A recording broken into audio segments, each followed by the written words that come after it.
우리는 지금 산상 설교를 시리즈로 하고 있습니다.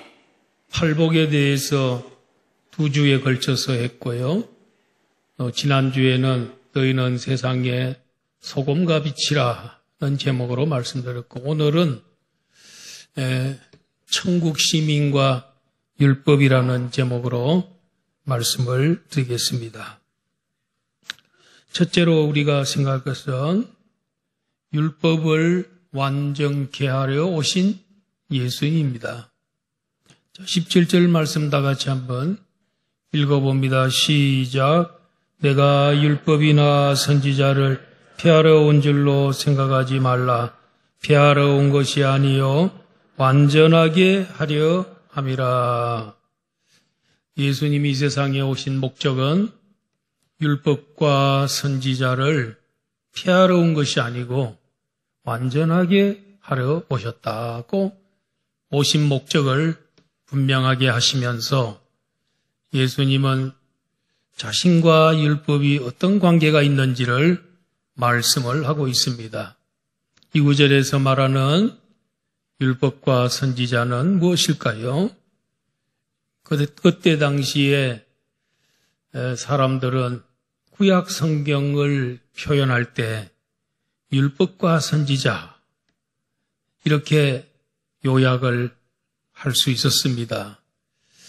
모세 오경, 창세기, 출애굽기, 레위기, 민수기, 신명기 그 오경과 그 나머지 모든 성경은 선지자들이 주로 기록을 했기 때문에 통틀어서 선지자라 이렇게 표현을 한 것입니다. 즉 율법과 선지자란 말은 오늘날 우리로 볼 때는 구약의 39권의 성경 말씀을 지칭하는 말이다. 그렇게 볼 수가 있습니다. 예수님은 구약 성경과 어떤 관계가 있을까요? 당시 사람들 중에 바리새인이나 율법학자들 이런 사람들은 예수님이 율법을 폐하기 위해서 온 것 같아. 이 오해를 했습니다. 예를 든다면은 예수님이 안식일 날에 병자를 고쳐주시고 그를 보고 너희의 침상을 메고 가라 이랬습니다.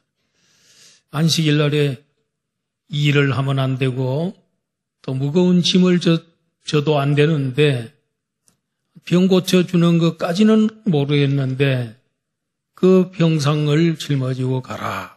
이러니까 그게 큰 병상이 가벼운 거 아니지 않습니까? 그러다 보니까 그 율법밖에 모르는 그런 종교 지도자들은 예수님이야말로 율법을 파괴하기 위해서 안식일을 파괴하기 위해서 온 거 아닌가 이렇게 오해를 했습니다. 어떤 때는 예수님이 사람을 고쳐주면서 내 죄사함을 받았느니라. 그걸 듣고 있던 사람들이 아니 감히 인간이 어떻게 하나님만이 할 수 있는 사죄권이 자기에게 있다 그러느냐. 예수님에 대해서 오해를 많이 했습니다.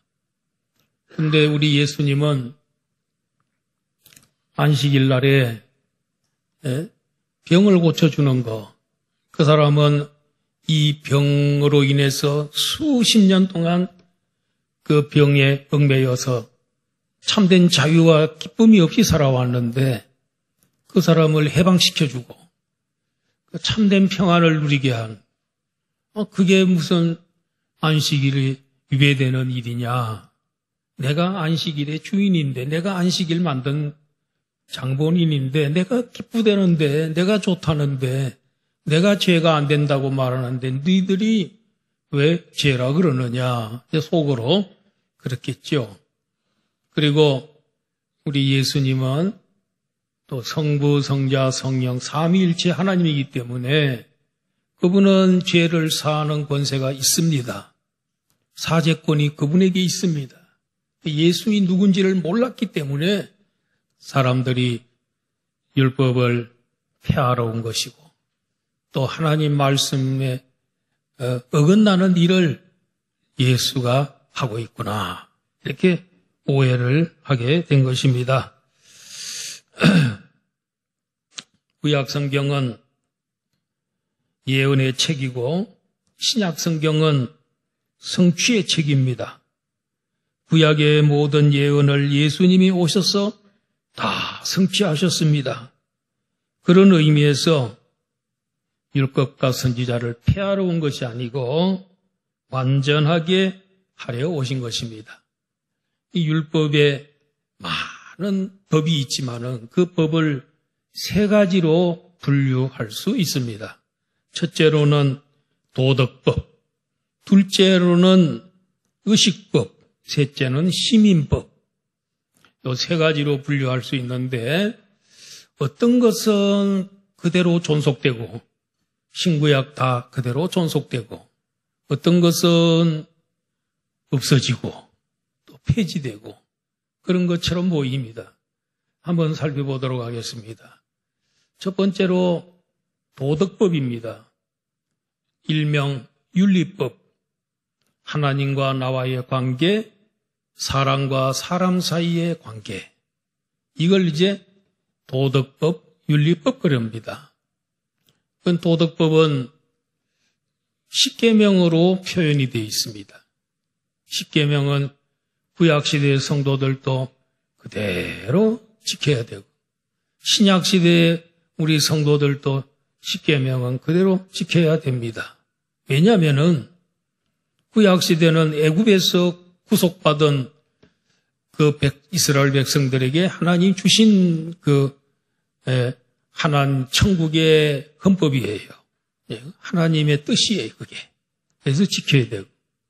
신약시대 성도들은 예수를 믿고 구원받았기 때문에 또 우리도 하나님과 관계 좋아야 되고 이웃과의 관계도 좋아야 되기 때문에 도덕법은 그대로 신구약 성경에 하나도 고침이 없이 빠짐없이 그대로 지켜도 아무런 문제될 게 하나도 없습니다. 하나님 기뻐하시는 뜻입니다. 그런가 하면 의식법이 있죠.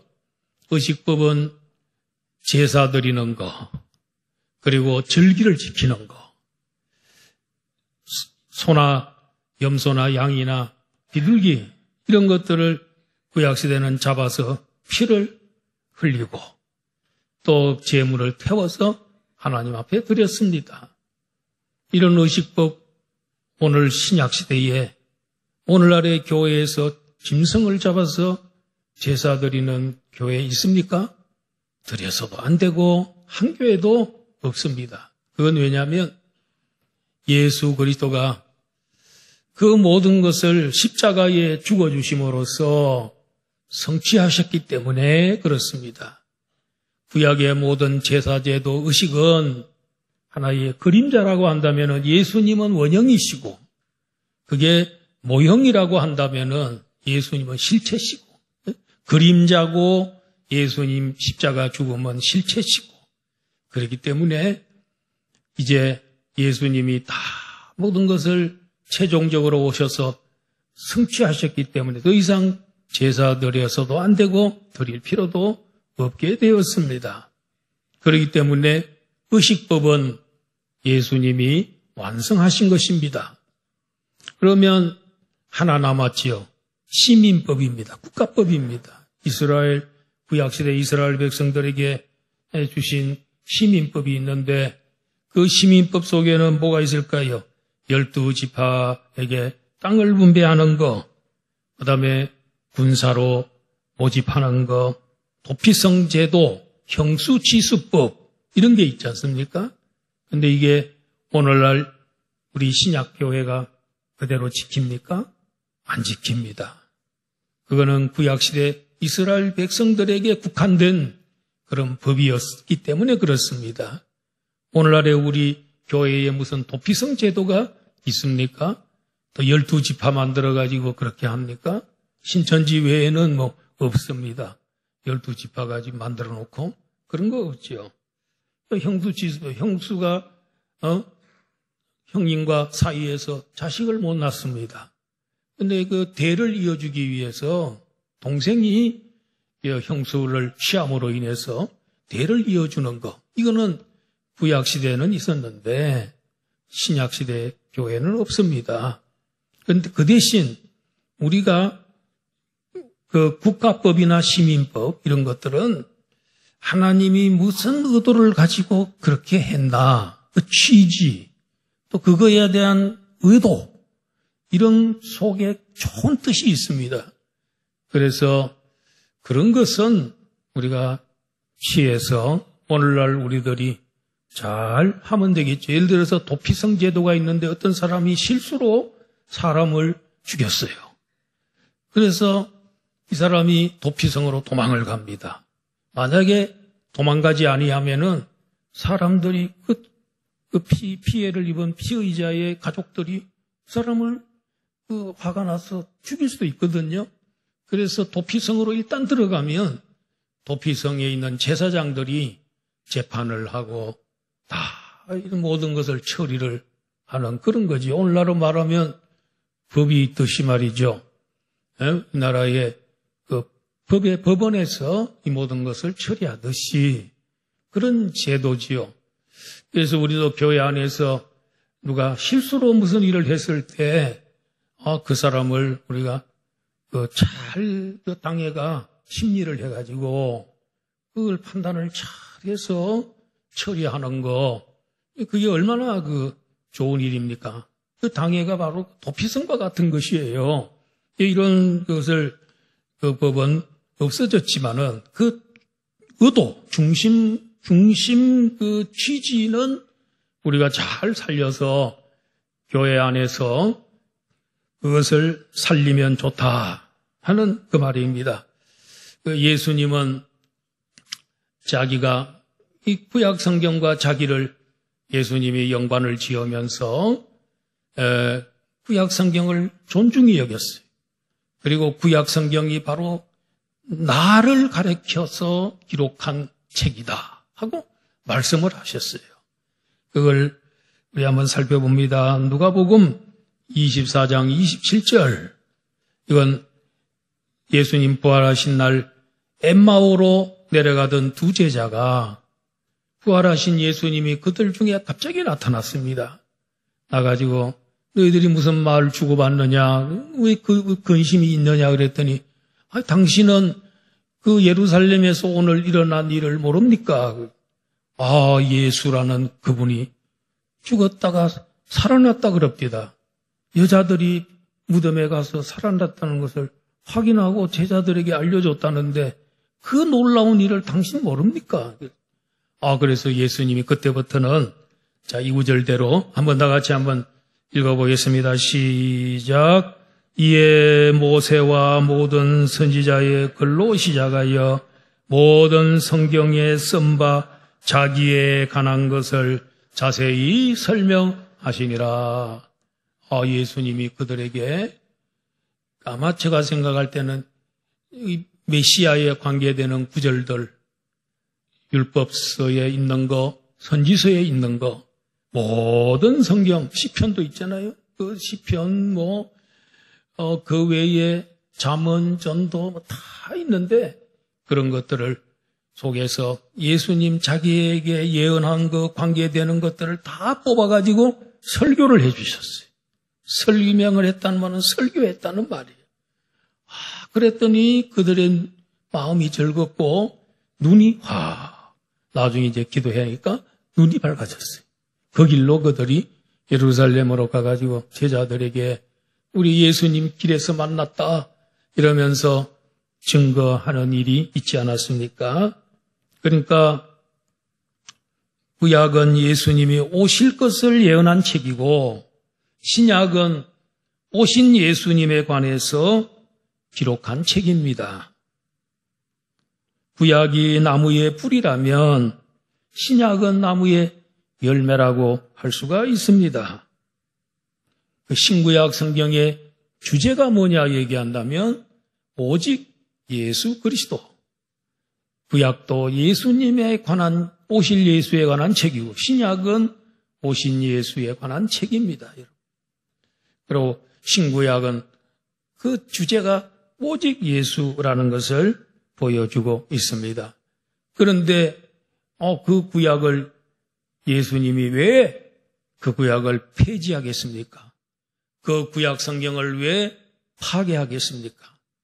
오히려 그것을 잘 살려가지고 완성시켜주기 위해서 내가 왔다. 그렇습니다. 그러나 이 바리새인이나 율법학자들의 후예인 유대인들은요, 예수님을 구약 성경이 예언한 그 메시아 구원자가 아니라고 생각하기에 그들은 아직도 구약 성경만 믿고 있습니다. 신약 성경은 믿지 않습니다. 그러다 보니까 지금 예수님 메시아가 온 지 2000년이 다 됐는데도, 넘었는데도 아직도 메시아를 기다리고 있는 참으로 불쌍한 민족이 되어버리고 말았습니다. 참빛 되시는 예수님이 세상에 오셨지만은 본 백성들이 영접하지 않았지만은 그러나 그분을 영접한 자하고 그 이름을 믿는 자들에게는 하나님의 자녀가 되는 권세가 주어진 줄로 믿습니다. 우리는 다 하나님의 자녀가 되는 자녀의 권세를 가지고 있습니다. 여러분, 하나님의 자녀가 되는 권세가 얼마나 큰 권세인데요. 기도의 권세가 있지요. 그리고 우리는 천국 가서 영원히 같이 그 집에서, 아버지 집에서 같이 사는 권세가 있지요. 우리는 이 세상 사는 동안에 하나님 보호를 받지요. 세상 끝날까지 항상 함께해 주시지요. 놀라운 은혜를 우리가 입고 있는 줄로 믿습니다. 두 번째로는 율법은 다 이루어진다는 거예요. 자, 18절 말씀 다 같이 한번 읽어봅니다. 시작. 진실로 너희에게 이르노니 천지가 없어지기 전에는 율법의 1.1획도 결코 없어지지 아니하고 다 이루리라. 성경에 1.1획이라는 말은 이 구약 성경은 히브리어로 되어 있는데 히브리어가 굉장히 어려운 말입니다. 그런데 히브리어에는 점이 많아요. 점. 그래서 히브리어를 공부하다가 파리가 와가지고 똥을 싸고 갔어요. 근데 어떤 때는 점을 3개 찍는 데가 있고 점이 2개짜리도 글자도 있고 그랬는데 원래는 2개인데 파리가 똥을 하나 싸버렸네. 몇 개? 똥이 3개예요. 그럼 뜻이 완전히 달라져 버려요. 그래서 그 요더라고 하는 이 마침표 글자인데 이거 하나도 없어지지 않고 또 변경되지 않고 천지가 없어지기 전에는, 이 세상에 종말이 오기 전에는 여호와의 율법의 말씀이 하나도 없어지지 않고 반드시 성취된다. 가끔 우리가 집에서 이제 성경책을 오래 사용하다 보면 또 떨어져 나가기도 하고 접히기도 하고 또 손자 손녀들이 몰래 와 어떻게 만져가지고 또 찢어버리기도 하고, 교회를 반대하는 남편이 그냥 성경책 찢어가지고 던져버리기도 하고, 6.25 사변 때는 우리 성도들이나 교회의 공산군들이 와가지고 성경책 가진 사람들을 총살시키고 또 그것을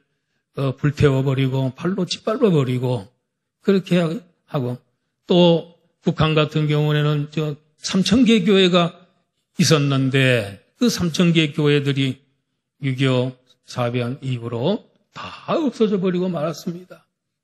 그런데 성경은 다 없어졌는데, 성경은 없어졌지만은 찢어지기도 하고 불태워지기도 하고 짓밟히기도 하고 잃어버리기도 하고 도둑맞기도 하고, 그렇지만은 우리 하나님의 하신 말씀, 하나님이 원래 하신 그 말씀은 성경 없어졌다고 없어지는 거 아닙니다. 그거는 하나도 1.1획이라도 변경되지 아니하고 반드시 이루어질 줄로 믿습니다. 그래서 성경 없다 이래가지고 여러분 하나님 말씀이 폐해지고 없어지는 것은 아니라는 것입니다. 오늘날에도 저 공산 치하에서 사회주의 국가에서 교회들이 많은 어려움을 겪고 있습니다. 중국 같은 데도 보면은 정부에서 허가를 내서 드리는 예배, 그 교회를 삼자교회라 그럽니다. 그리고 나머지는 허가받지 아니하고 허가받고 하게 되면은 제재를 많이 받아요. 그런데 허가 없이 그냥 저 지하에서 숨어서 이렇게 예배드리는 걸 지하교회라 그러는데 오히려 지하교회 숫자가 더 많다는 거예요. 지하교회의 숫자가 1억에 가깝다는 거예요. 1억 명이. 대단하지 않습니까? 우리나라는 1000만 명밖에 안 되는데 중국은 지하교회 성도들이 그렇게 많다는 것입니다. 성경 빼앗기고 또 성경을 마음대로 볼 수 없고 그래도 그들의 마음속에 있는 신앙은 박탈할 수가 없어요. 우리 탈북자 가운데 한 여성은 탈북하고 난 다음에 남한에 있는 목사님하고 결혼해서 사모가 됐습니다. 그분 얘기하면은 저 북한에서 탈북하기 전까지 할머니하고 수십 년 동안을 주일날 몰래 예배를 같이 드렸다. 그런 지하교회 성도가 15만 내지 20만 명은 될 거다. 우리 그 연구하는 사람들이 그렇게 추측을 하고 있습니다. 그래서 이 이단들은 이 자기들의 입맛에 맞게 교묘하게 성경을 빼고 보탭니다. 예수 그리스도는 슬그머니 빼버리고 자기들의 교주를 거기에 집어넣습니다. 우리나라에 참 이름이 나 있는 그 이단은 그 이단 교주가 자기는 참 아버지라는 거예요. 아담과 하와를 하나님이 만드셨는데 참 아버지로 만들었는데 그 참 아버지가 되는데 실패했기 때문에 이제는 참 아버지를 다시 보내줬는데 내가 참 아버지라는 거예요. 그리고 자기의 아내를 참 어머니라는 거예요. 참 아버지와 참 어머니의 피를 받아라. 그걸 피가름이라 그래요. 그래가지고 또 진짜 뭐 피를 썩는 거 무슨 있었는데 사회적인 문제가 되니까 합동 결혼식을 해가지고 그래서 뭐 안수하고 축복해 주는 걸 피가름하는 걸로. 근데 거기 믿는 사람들이 100만 명이 넘는다는 거예요. 그 일본에도 많아요. 이렇게 그렇게 속이는데도 어떻게 자기가 참 아버지고 참 어머니입니까? 누가 그렇게 임명했습니까? 근데 거길 추종하고 있는 그 신도들은 다 그렇게 믿고 있다. 굳게 믿고 있다. 거짓의 영에 사로잡히면 다 그대로 믿는다. 그 중에는 뭐 학박사도 많고 똑똑한 과학자도 많고 그런데도 그렇게 넘어갈 수밖에 없다는 것입니다. 우리 교회가 가정교회인데요. 10년 전에 우리 총회에서 가정교회가 지금 전국으로 확산이 되고 있는데 가정교회에 대해서 연구를 좀 해달라는 건의가 올라왔어요. 그래가지고 신학부에서 가정교회 연구를 2년 했습니다. 2년 하고 난 다음에 총회를 했는데 그때 제가 총대로 참석을 했습니다. 그때 총회 보고를 하기 전에 몇 달 전에 그 가정교회가 올라온 걸 보고 우리가 이거를 연구를 했는데 연구했는 사람이 끝에 가서 뭐라 그랬냐면은 가정교회를 주의를 해야 된다. 가정교회 접촉하는 거 이런 거 좀 조심해서 해야 된다. 이런 식으로 보고가 된 거예요. 보고서가 올라왔더라고요. 그런데 그 올라가기 전에 저하고 여기 안양 은강교회 조건호 목사님하고 이거 주의로 만약에 총회 보고되면 가정교회 다 죽는다. 큰일 난다. 안 된다. 이래가지고 저희들이 저하고 조 목사님이 이곳저곳 다니면서 우리가 이걸 저지를 했습니다.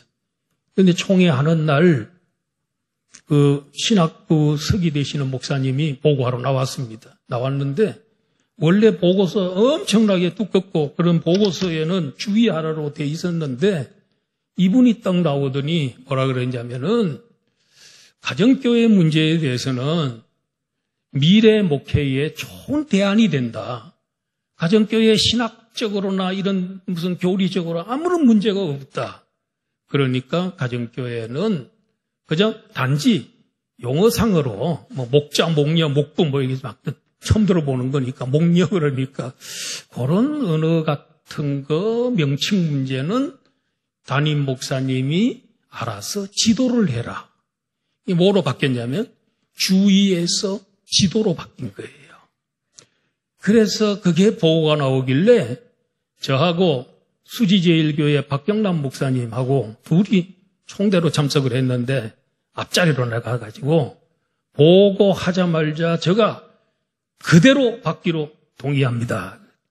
그러니까 옆에 있던 목사님이 제청합니다. 그래가지고 총회장님이 그럼 다른 말씀 없지요? 그대로 받으면 가면 내 하세요.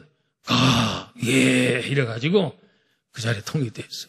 그래서 가정교회는 한국의 가정교회는 아무런 문제가 없는 걸로 보고가 됐고 통과가 됐습니다. 총회, 우리 총회는 우리나라에서 최고 큰 총회고 이 총회가 어떻게 결정을 내리냐에 따라서 전국 교회가 달라집니다. 따라옵니다.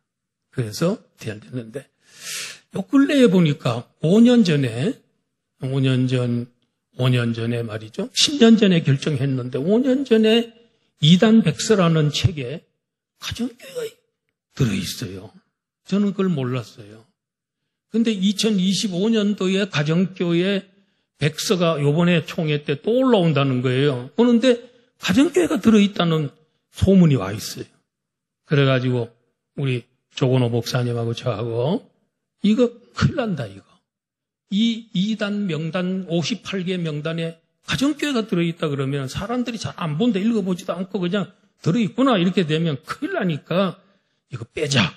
이래가지고 이제 작업을 몇 주 작업을 해가지고 그다음에 또 우리 총회장님한테도 총회장님도 가정교회 하시니까 연락하고 그래가지고 이렇게 저렇게 수소문을 하고 그다음에 만나고 이래가지고 얼마 전에 가정교회 그 이단 대책위원회에서 이 가정교회에 관해서 인쇄물 속에 넣을 거냐 말 거냐에 대한 최종 회의를 했는데 그 회의에서 부결이 됐습니다. 그래서 가정교회는 싹 빠졌습니다. 그래서 참 너무너무 감사하고 그냥 아무 문제가 없는 걸로 됐습니다. 그 일을 위해서 수고해 주신 분 중에 수원 온사랑교회 한창호 목사님이 이단 대책위원회 또 해피로 부위원장이에요. 이래가지고 회의하면서 잘 뽑아가지고 같은 노예 아닙니까? 시찰에도 갔고 그래서 가정교회 문제는 이단 백서 속에 그 명단이 다 빠지고 깨끗하게 해결됐습니다. 할렐루야. 들어요? 안 들어요? 예. 그래서 조건호 목사님이 최영기 목사님한테 이번에 그런 일이 있어가지고 이렇게 완전히 빠지고 이단 백서에 인쇄가 됐습니다. 그러니까 최영기 목사님이 굉장히 기뻐하시고 좋아하셨다. 이런 얘기를 들었습니다. 여러분 한 문장 한 문장 글자 하나하나 이런 거 굉장히 중요합니다. 이단이 되면 안 됩니다. 성경을 잘못 해석하면 안 됩니다. 세 번째로 천국에서 큰 자 19절입니다. 천국에서 큰 자가 누굴까요? 시작. 그러므로 누구든지 이 계명 중에 지극히 작은 것 하나라도 버리고 또 그같이 사람을 가르치는 자는 천국에서 지극히 작다 일컬음을 받을 것이요 누구든지 이를 행하며 가르치는 자는 천국에서 크다 일컬음을 받으리라.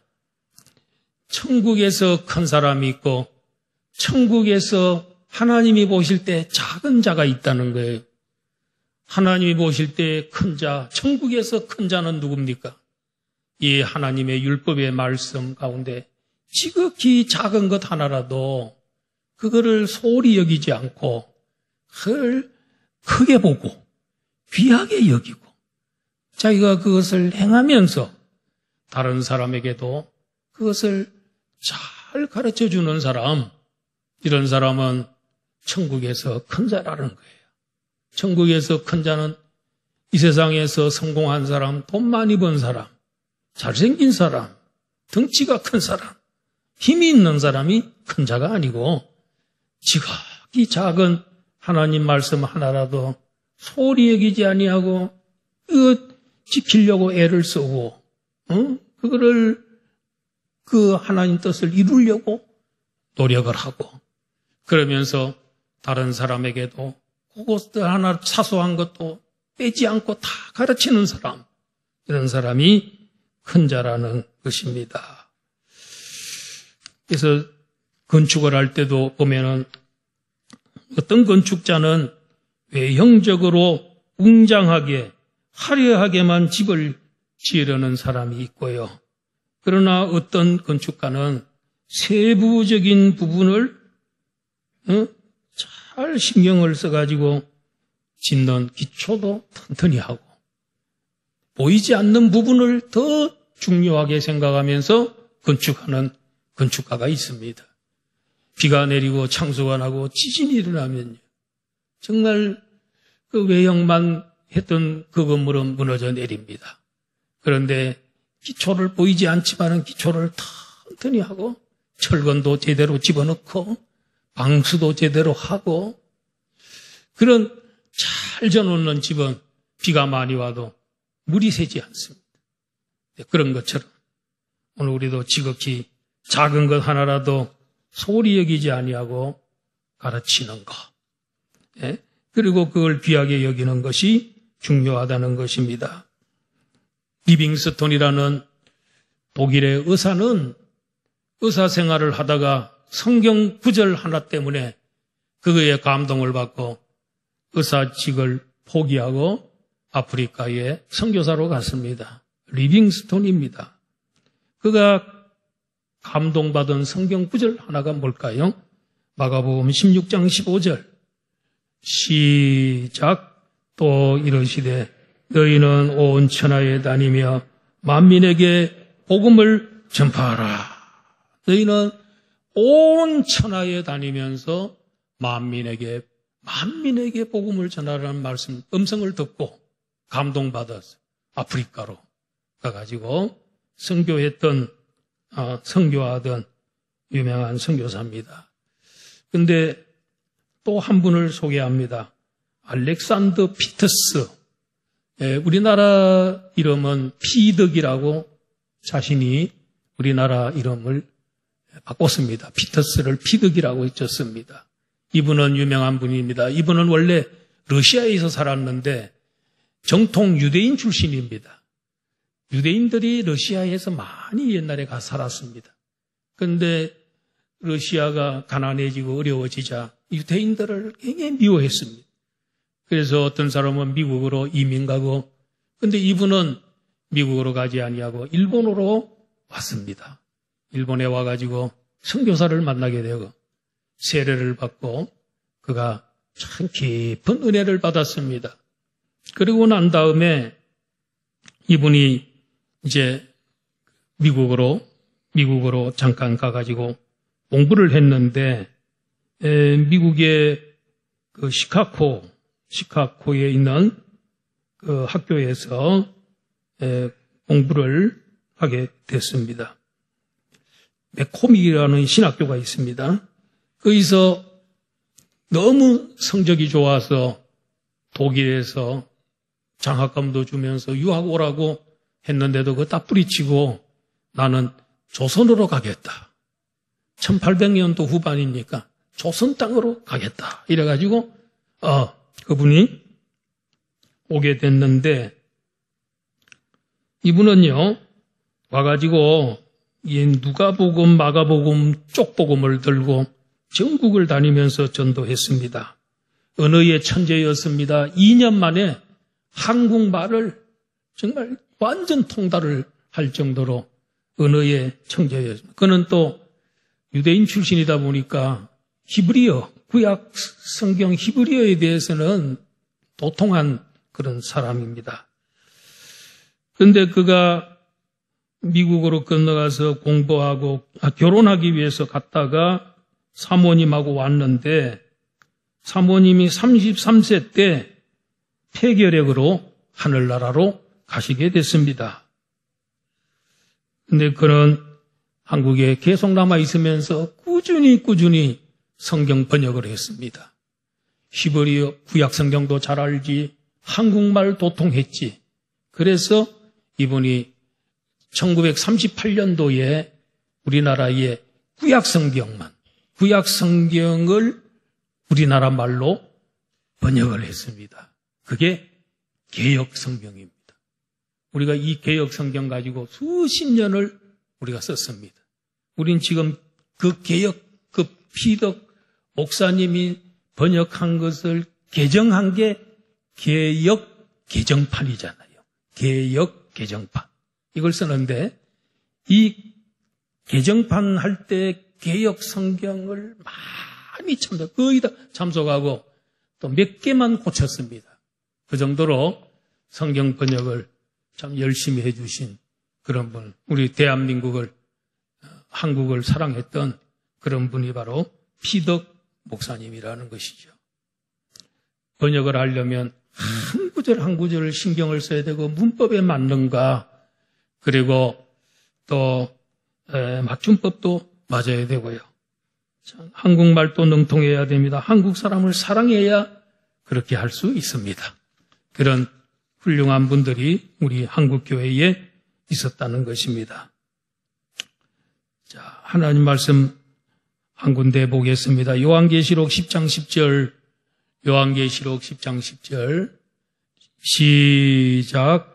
내가 천사의 손에서 작은 두루마리를 갖다 먹어버리니 내 입에는 꿀같이 다나 먹은 후에 내 배에서는 썩게 되더라. 요한이 요한계시록을 받을 때에 한 천사가 손에서 작은 두루마리를 갖다 먹어라. 그래서 갖다 먹어버리니 내 입에는 꿀같이 다나 먹은 후에 내 배에서는 썩게 되더라. 입에는 말씀이 그렇게 단데 배에 들어가니 그 말씀이 쓰더라는 거예요. 여러분, 우리는 하나님 말씀을 먹어야만이 다른 사람에게 전할 수 있고 또 속에서 튀어나옵니다. 먹지 않으면 설교를 못합니다. 하나님 말씀 먹어야 남에게 전도도 할 수 있습니다. 하나님 말씀은 입에 답니다. 꿀과 송일꿀보다도 더 단 것이 하나님 말씀입니다. 우리 성경 통독하는데 어떤 때는 성경 통독이 너무 피곤하고 그런 날에는 왜 이렇게 오늘따라 본문이 이렇게 길어? 그럴 때가 있겠죠. 좀 짧았으면 좋겠는데 어떤 때는 한 18 정도 나오면 얼마나 좋아요. 짧고 이래서 빨리 읽으니. 근데 하나님 말씀은 달게 먹어야 돼요. 그런데 배에서 쓰다는 말은 그 하나님의 말씀이 성취되고 이것이 이루어질 때는 그 말할 수 없는 그 쓰라림과 고통이 있어요. 먹는 건 잘 먹었는데 그걸 이루려면, 하나님 말씀을 이루려면 힘들어요. 그렇지만은 에스겔 선지자에게도 하나님께서 이 두루마리를 너가 갖다 먹어버려라. 입에는 달지만은 배에서 쓰다. 요한계시록에서도 입에는 달지만은 배에는 쓰다는 거예요. 하나님 말씀 달게 잡수시기를 축원합니다. 예, 일단 쓸 때는 쓰더라도 먹을 때는 그렇게 좋고 송이꿀보다도 더 달게 하나님 말씀을 먹어야 될 줄로 믿습니다. 네 번째 마지막으로 짧게 말씀드립니다. 천국에 들어갈 수 있는 의 20절입니다. 20절 다 같이 한번 읽어봅니다. 시작. 내가 너희에게 이르노니 너희의 의가 서기관과 바리새인보다 더 낫지 못하면 결코 천국에 들어가지 못하리라. 바리새인과 서기관들 어릴 때부터 율법 교육받고 다 외우고 모세 오경 다 외워요. 다 외우고 하나님밖에 모르고 이렇게 사는 사람, 이 사람들은 일주일에 금식 2번 하고 또 11조 철저하게 바치고 기도 생활 많이 하고 성경 말씀 하루 종일 갖고 살고 여러분 얼마나 열심인데 의가 대단해요.